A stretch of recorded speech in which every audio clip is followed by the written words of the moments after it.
Hello everyone, welcome to Priya blog. আজকে আবারও একটি নতুন ব্লগ নিয়ে চলে এলাম আপনাদের মাঝে। সবাইকে জানাই সুপ্রভাত।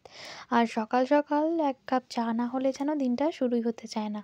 আর প্রচণ্ড ঠান্ডা পড়েছে ব্যাঙ্গালোরে, সেই জন্য গরম গরম কিছু না খেলে সকালটা দিনটা যেন শুরু করতেই ইচ্ছে করে না।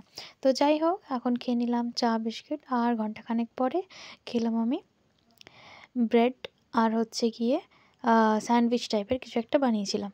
আর এই দেখুন, এদিকে কর্তামশাই আজকে সাইকেল রিপেয়ারের জন্য যাবে। তো এখন দুপুর হয়ে গেছে যদিও, আর খাওয়া দাওয়ার মোমেন্টটা সেরকম ক্যাপচার করতে পারিনি।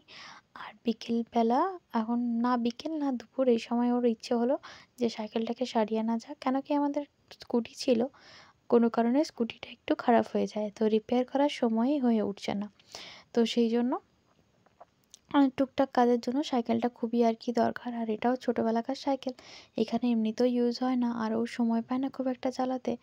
এই অফিস টফিস নিয়ে এতটাই ব্যস্ত থাকে, আর সেই কারণেই আজকে একটু সময় পেয়েছে, তাই এটা দোকানে নিয়ে যাবে সারাতে। আর অটো বুক করে নিয়ে ডেকে নিয়েছে, এখন অটোতে তুলে করে এটা নিয়ে যাবে। তো বলছে তো ধারে কাছেই আছে, এবার দেখা যাক কিভাবে কি তোলে না তোলে। আমি তো বুঝতেই পারছিলাম না, প্রথমে ভাবলাম আমি যাব বলে ওর সাথে, কিন্তু বলল কোথায় আর বসবি, জায়গা নেই।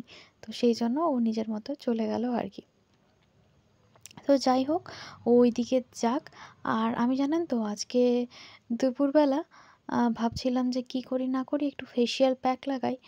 আর এটা ওটা না লাগিয়ে একদম অর্গানিক আজকাল আমি ফেসিয়াল প্যাক লাগাচ্ছি। আর গরমকালে প্যাক ট্যাক লাগাতে ইচ্ছে করে না, মুখটা প্রচণ্ড চটচটে হয়ে যায়। কিন্তু এরকম ঠান্ডা ওয়েদার বা শীতকালে কিন্তু মুখে অনায়াসে ঘন্টাখানেকের জন্য লাগানো যেতেই পারে।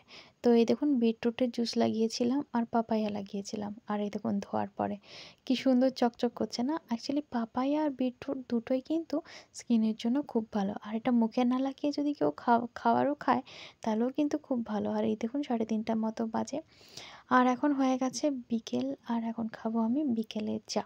কারণ আজকে কিন্তু মেঘটা খুব কালো করে এসেছে, বোধহয় বৃষ্টিটা ভালোই নামবে। আর বৃষ্টির দিনে তো গরমা গরম চা তো বানতেই হয়। তো সেই জন্যই একটু মাথায় ভালো করে তেল চুপচুপ করে নিয়ে চলে এসেছি, একটু সাজুগুজুও করে নিয়েছি।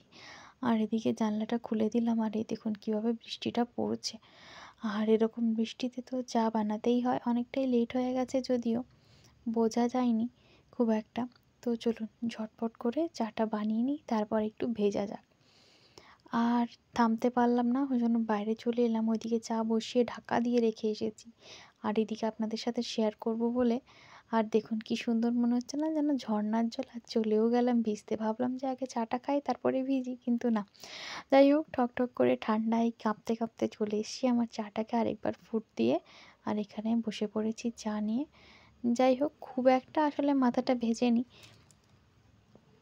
দুর্দান্ত লাগছে চায়ের স্বাদটা আজকের। আসলে বৃষ্টির জন্য স্বাদটা যেন আরেকটু বেড়েই গেল। তো বেশ কয়েকদিন এখানে ভালোই বৃষ্টিটা ছিল, আর এখনও আছে। আর টেম্পারেচারটা প্রায় 20 ডিগ্রি মতো। তো একটু বৃষ্টি থামার পরে বাইরের দিকে বেরিয়েছিলাম হাঁটাহাঁটি করতে, কারণ ঘরের মধ্যে তো সারাদিন ধরে আর ভালো লাগে না। তো যাই হোক, ভিডিওটি আর বেশি বড় করছি না, এখন হয়ে গেছে রাত। তো কর্তাকে এখন অফিস পাঠাচ্ছি, আর ওপর থেকে আমি উঁকি দিচ্ছি। ভিডিওটি ভালো লেগে থাকলে একটা লাইক করে দেবেন, নতুন থাকলে সাবস্ক্রাইব করে দেবেন। টাটা।